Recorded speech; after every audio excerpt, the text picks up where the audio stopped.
नमस्कार दोस्तों,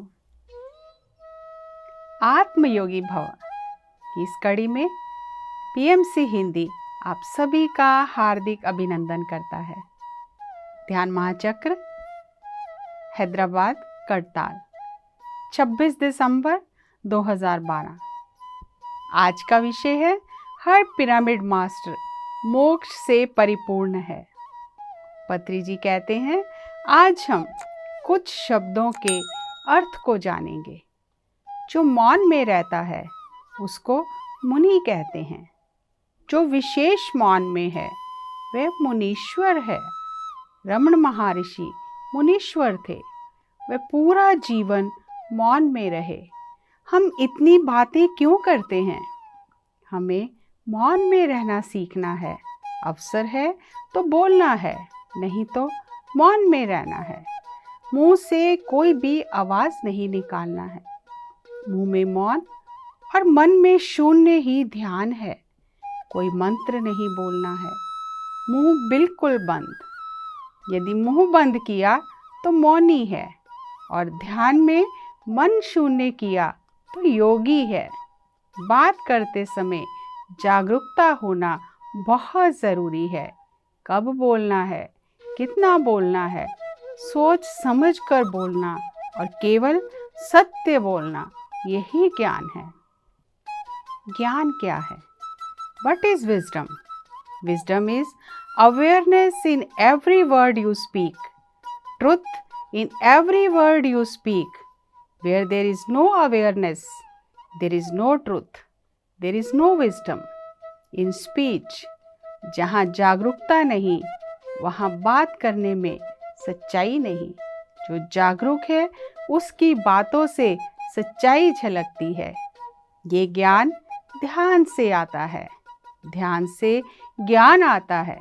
ज्ञान क्या है? ध्यान के पश्चात ज्ञान आता है। ज्ञान के बाद धर्म आता है। ज्ञान के बाद हम जो धर्म कर्म करते हैं उसमें न्याय होता है। ध्यान से पूर्व धर्म नहीं आता। अगर कोई गलती किया तो उसे शिक्षा देना है। अगर आप सही व्यवहार नहीं कर रहे और मैंने आपको डांटा नहीं तो ये अन्याय है।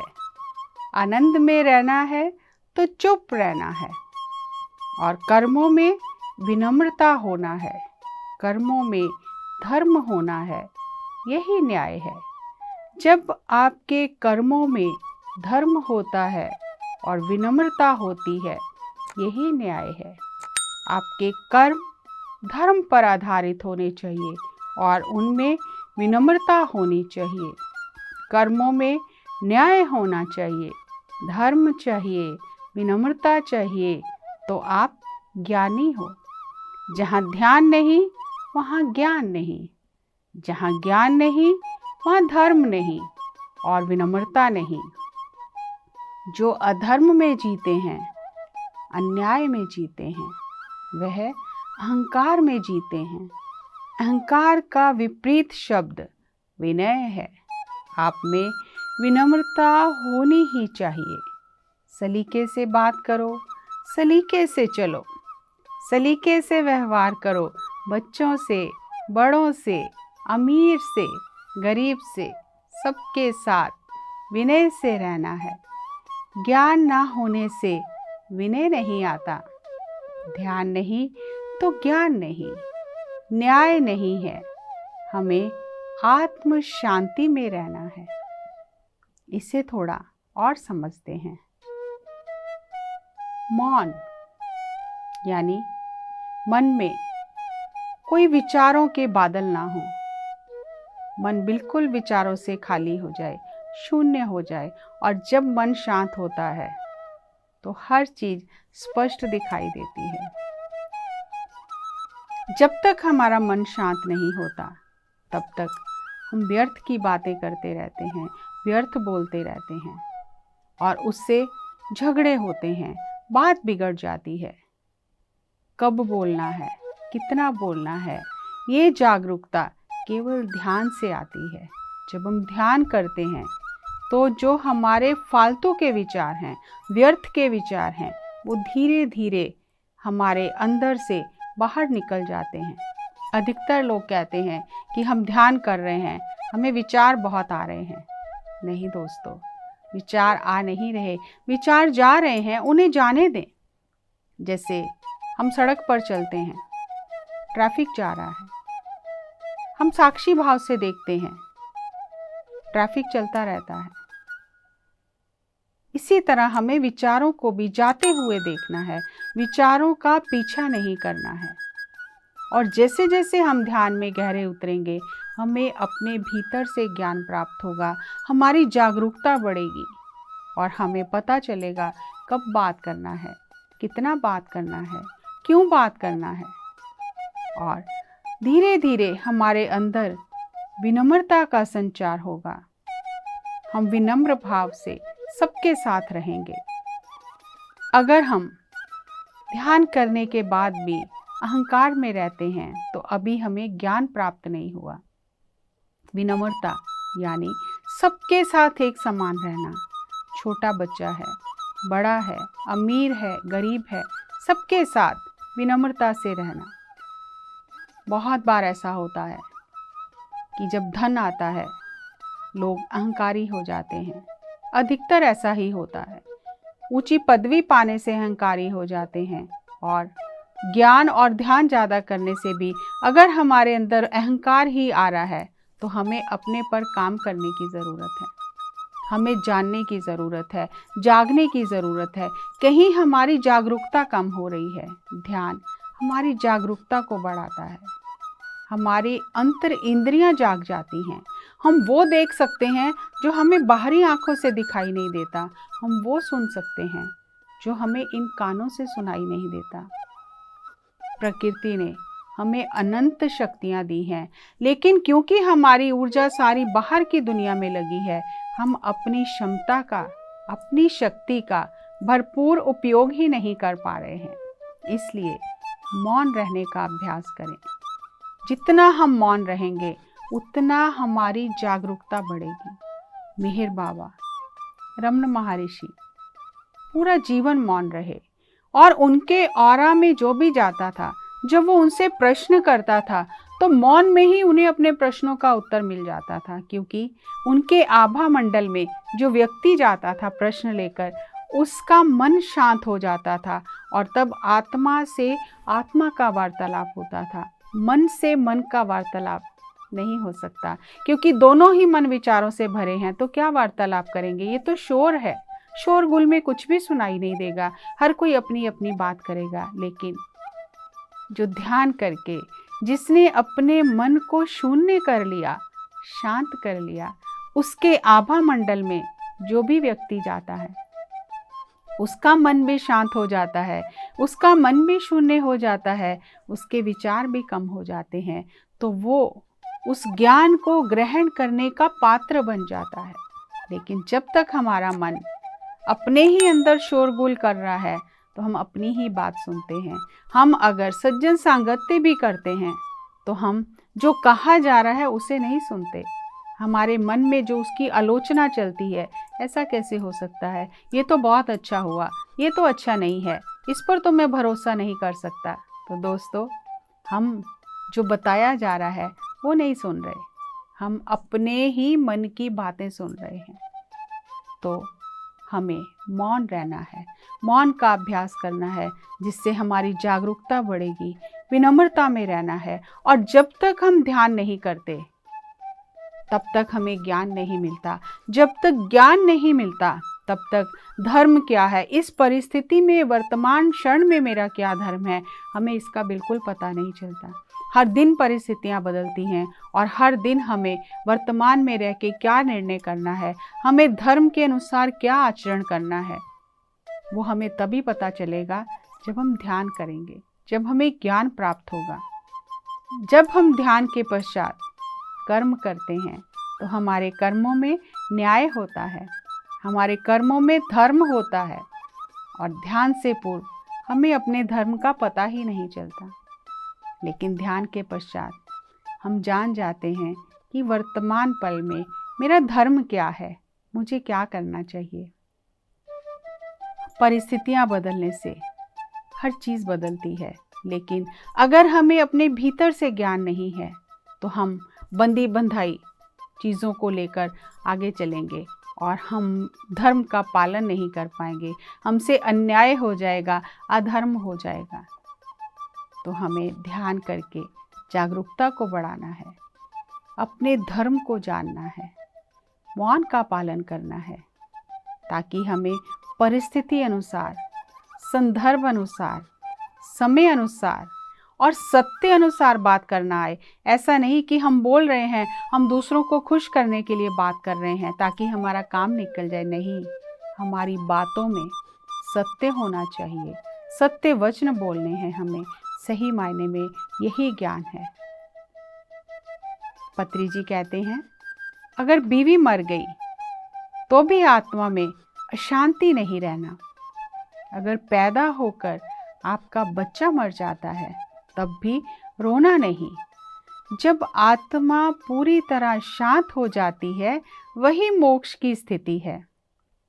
हतो वा प्राप्स्यसि स्वर्गम जित्वा वा भोक्ष्यसे महीम तस्मादुत्तिष्ठ कौन्तेय युद्धाय कृति निश्चयः। आत्मा में अभय होना चाहिए। श्री कृष्ण ने कहा, अहे अर्जुन, अगर तुम मर गए तो स्वर्ग भोगोगे, सूक्ष्म शरीर से स्वर्ग लोक जाओगे। अगर जीवित रहोगे तो धरती पर भोग भोगोगे। जब ध्यान और ज्ञान नहीं है तो आत्मा अशांत है। जहाँ ध्यान और ज्ञान है तब आत्मा में परिपूर्ण शांति आती है, तो उसी का नाम मोक्ष है। एक बूंद जाकर समुद्र में मिलती है, वह मोक्ष नहीं है। ये आत्मा इस संसार में इन परिस्थितियों में निश्चिंत रहना है। यही अभय है, निश्चिंतता है, प्रशांति है। आसमान फटकर गिर जाने से भी उतना प्रशांति में रहना है। एक सांप पास आया और आप डर जाते हो तो आत्मा में अभय नहीं है। सांप आकर सामने बैठ जाए तो भी प्रशांत स्थिति में रहना है। यही मोक्ष है। जब तक वह स्थिति नहीं आएगी हम बार बार जन्म लेते ही रहेंगे। ध्यान का अभ्यास करते करते एक दिन उस अभय स्थिति में पहुंच जाओगे। यही मोक्ष है। इसे और थोड़ा सा गहराई से समझते हैं। अभय यानी मोक्ष। अभय क्या है? आत्मा में भय नहीं होना है, किसी चीज का भय नहीं होना। और सबसे ज्यादा भय हमें किसका होता है? मृत्यु का। हर व्यक्ति मृत्यु से डरता है, अपनी मृत्यु से, अपने प्रियजनों की मृत्यु से। और यही बात भगवान श्री कृष्ण ने गीता में अर्जुन को बताई। किस लिए डर रहे हो? क्योंकि हमें लगता है कि यही जीवन है और ये जीवन समाप्त हो गया तो सब कुछ समाप्त हो गया। लेकिन श्री कृष्ण भगवान ने अर्जुन को कहा कि अगर तुम मारे जाते हो तो स्वर्ग भोगोगे, सूक्ष्म लोक का राज भोगोगे, और अगर तुम जीवित रहते हो तो यहाँ पर धरती पर अपना राज भोगोगे। दोनों ही परिस्थितियों में तुम तो हो, तो कौन मर रहा है? आत्मा तो सदा सदा के लिए है। आत्मा तो अजर अमर है। और ये अजर अमर अभय आत्मा में कैसे आता है? ध्यान से आता है, ज्ञान से आता है। हर एक आत्मा को मृत्यु के डर को पार करना ही है। जब तक आत्मा के अंदर मृत्यु का डर रहता है, जब तक आत्मा अपनी मृत्यु को, अपने प्रियजनों की मृत्यु को स्वीकार नहीं करती है, तब तक बार बार धरती पर ये सबक सीखने के लिए जन्म लेना पड़ता है। बार बार जन्म लेना, बार बार मर जाना, आते रहना धरती पर और उस सबक को नहीं सीखना। तो हम अपनी यात्रा को लंबा कर लेते हैं। हम ग्रंथों का अध्ययन करते हैं, हम सब जानते हैं, सब पढ़ते हैं, लेकिन फिर हमसे व्यवहारिक रूप में उसका पालन क्यों नहीं होता? क्योंकि जैसे पहाड़ चढ़ने के लिए ऊर्जा चाहिए, उसी तरह उस स्थिति में रहने के लिए, उस आत्म स्थिति में रहने के लिए आत्मा को भी ऊर्जा चाहिए। जब तक आत्मा के अंदर वो सत्य की ऊर्जा नहीं है, जब तक आत्मा ने स्वयं को नहीं जाना, सत्य को नहीं जाना, तब तक जानते हुए भी कि मृत्यु तो है ही नहीं, फिर भी मृत्यु को सहना कठिन है। और ध्यान करते करते आत्मबोध जब होता है तो हम मृत्यु को भी एक उत्सव की तरह स्वीकार करते हैं, सहजता से मृत्यु को एक उत्सव की तरह मनाते हैं। हर एक आत्मा को इस मृत्यु के डर से बाहर आना ही है, अभय में आना है। एक बार जब कोई आत्मा सही मायने में मृत्यु से आमना सामना कर लेती है, अपने सामने मृत्यु को खड़ा देख लेती है और ध्यान करती है, तो उसकी आत्मा से मृत्यु का डर निकल जाता है, अभय हो जाती है। और ऐसी आत्मा फिर मृत्यु का शोक मना ही नहीं सकती, क्योंकि वो देख रही है, वो जान पा रही है कि जो व्यक्ति शरीर छोड़कर गया है वो केवल इस भूलोक पर दिखाई नहीं दे रहा, अन्य लोक में तो वो किसी और लोक में काम कर रहा है, उसकी यात्रा तो जारी ही है, तो किसके लिए रोना। और जो आत्मा ध्यान करके, ज्ञान प्राप्त करके, दूसरों का कल्याण करके, लोक कल्याण का काम करके, परोपकार करके, दूसरों को ध्यान सिखाकर, ज्ञान देकर इस धरती से जाती है, तो उच्च लोक में मास्टर्स उसका बहुत स्वागत करते हैं, जश्न मनाया जाता है। उच्च लोकों में उस आत्मा के लिए उत्सव मनाया जाता है। और जिसकी तीसरी आंख है, जो अपनी इस दिव्य चक्षु से देख सकता है, वो मृत्यु का शोक कैसे मना सकता है, क्योंकि वो तो देख रहा है कि उत्सव मनाया जा रहा है। तो उच्च लोकों में उत्सव मनाया जा रहा है, तो नीचे भी उत्सव ही मनाना है। लेकिन ये स्थिति ध्यान से ही आती है, ध्यान से ज्ञान, ज्ञान से मुक्ति, ध्यान से ही हमें अभय प्राप्त होता है, धर्म का पता चलता है और हमारा मृत्यु का डर दूर हो जाता है। पत्री जी कहते हैं, हर पिरामिड मास्टर मोक्ष स्थिति में है, ध्यान कर करके उन्होंने ज्ञान प्राप्त किया है, विनय प्राप्त किया है, आत्मा में परिपूर्ण प्रशांति है। आखिरी जन्म में आत्मा प्रशांति से रहती है। पिरामिड मास्टर मोक्ष से परिपूर्ण है। मैं सबको जानता हूँ, ये कॉस्मिक पार्टी उत्सव है, ये एक जन्म का अभ्यास नहीं है, ये अनेक अनेक जन्मों का अभ्यास है। जो लोग ध्यान, ज्ञान, धर्म और विनय की प्राप्ति करते हैं वे योगी हैं।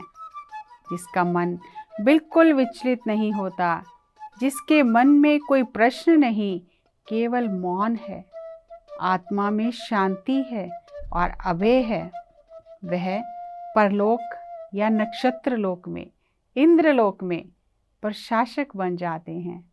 जैसे भूलोक में प्रशासक बनने के लिए IAS की परीक्षा में उत्तीर्ण होना पड़ता है, तब कलेक्टर बन जाते हैं, ऐसे ही आत्मा को भी भूलोक में आकर ध्यान, ज्ञान, विनम्रता प्राप्त करके उत्तीर्ण होना है। ये भूलोक में IAS पास करना है, नहीं तो आना जाना लगा रहता है। पुनरपि जननम पुनरपि मरणम पुनरपि जननी जठरे शयनम, एह संसारे बहु दुस्तारे, कृपया पारे पाहे मुरारे। ध्यान, स्वाध्याय, सज्जन सांगत्य, धर्म अनुसार आचरण नहीं किया तो बार बार जन्म, बार बार मरण। ध्यान, स्वाध्याय, सज्जन सांगत्य करने से, धर्म अनुसार आचरण करने से जन्म मरण के बंधन से मुक्त हो जाते हैं। भूलोक में IAS क्यों बनते हैं? परिपालक बनने के लिए, देश की रक्षा करने के लिए। प्रत्येक व्यक्ति आनंद और खुशी से जिए, आनंद से, खुशी से जीने के लिए IAS बनते हैं। वैसे ही हर एक प्राणी, जंतु, पक्षी, मुर्गी, मछली, बकरी, हर जंतु खुश और स्वस्थ रहे, यही पालना करना है। इस संसार में हर परिस्थिति में निश्चिंत रहना ही मोक्ष है। भूलोक में हर परीक्षा उत्तीर्ण करने के बाद हम सह सृष्टिकर्ता बन जाते हैं। सभी पिरामिड मास्टर्स अनेक अनेक लोक से आए हैं और मोक्ष से परिपूर्ण हैं। आइए इसे थोड़ा और जानते हैं। ध्यान करने से, ज्ञान प्राप्त करने से हमारे अंदर स्थिरता आती है। यदि हम ध्यान नहीं करते, हम कितनी भी पढ़ाई कर लें, कितने भी पैसे हमारे पास हों, कितना धन हो हमारे पास, लेकिन अगर हमारा मन स्थिर नहीं है तो हम जीवन को समझ नहीं पाते। हमने देखा है कि नाम, धन, पैसा, प्रसिद्धि सब कुछ होने के बाद भी जब परिस्थितियां सामने आती हैं तो आत्मा, वो व्यक्ति उन परिस्थितियों का सामना नहीं कर पाता और वही अपने जीवन का अंत कर देता है, ये जाने बिना कि इस परीक्षा में अनुत्तीर्ण होकर जब हम ऊपर जाएंगे तो अगली बार जब हम अपने जीवन योजना लेकर पुनः धरती पर जन्म लेंगे तो इन्हीं परिस्थितियों में फिर हमें चुनौतियों का सामना करना पड़ेगा। इससे हम बच नहीं सकते और हो सकता है पहले से ज़्यादा चुनौतियां आएं।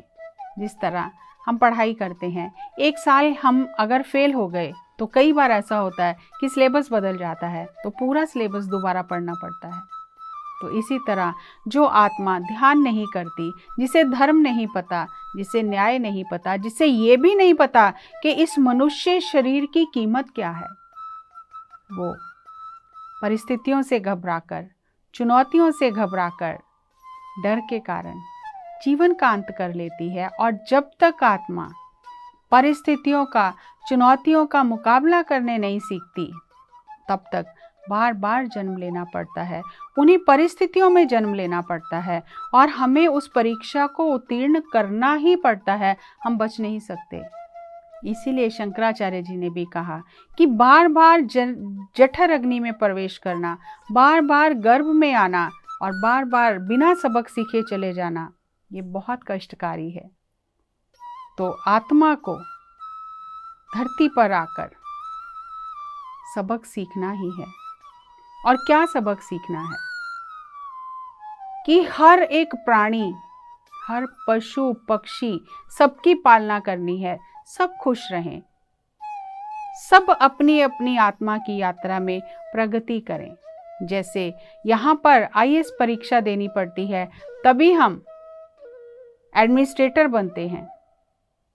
इसी तरह ये धरती एक परीक्षा भवन है। यहाँ परिस्थितियों का सामना करते हुए, चुनौतियों का सामना करते हुए और उन चुनौतियों में स्थिर रहते हुए, बिना मन को विचलित किए, स्थिर रहते हुए, आत्म स्थिति में रहते हुए, जब आत्मा अपने सारे सबक सीखकर, सारी परीक्षाओं को पास करके उच्च लोकों में जाती है, तो फिर उसे बार बार धरती पर नहीं आना पड़ता, कर्मों के कारण नहीं आना पड़ता। हाँ, परोपकार के लिए अपनी इच्छा से वो धरती पर आ सकती है, दूसरों की मदद करने के लिए, दूसरों को मार्ग दिखाने के लिए वो धरती पर आती है। ये आत्मा की यात्रा है और हर एक आत्मा को मृत्यु तो है ही नहीं, क्योंकि मृत्यु में सिर्फ भौतिक शरीर जाता है, लेकिन सूक्ष्म शरीर से आत्मा की यात्रा चलती ही रहती है। इस लोक में नहीं, उस लोक में, किसी और लोक में करोड़ों करोड़ों लोग हैं और आत्मा के लिए बहुत बहुत कार्य हैं और वो अपना कार्य करती ही रहती है। इसलिए इस जीवन के अंत को आत्मा का अंत ना समझें। आत्मा की यात्रा निरंतर चलती रहेगी। पत्री जी के इस दिव्य ज्ञान को अपने जीवन में हम उतारें, ध्यान करके अपनी आत्मा को इतना ऊर्जावान कर लें कि हमारा हर तरह का डर दूर हो जाए। अगली कड़ी में एक नए विषय के साथ पुनः आपसे भेंट करेंगे। तब तक नमस्कार, धन्यवाद।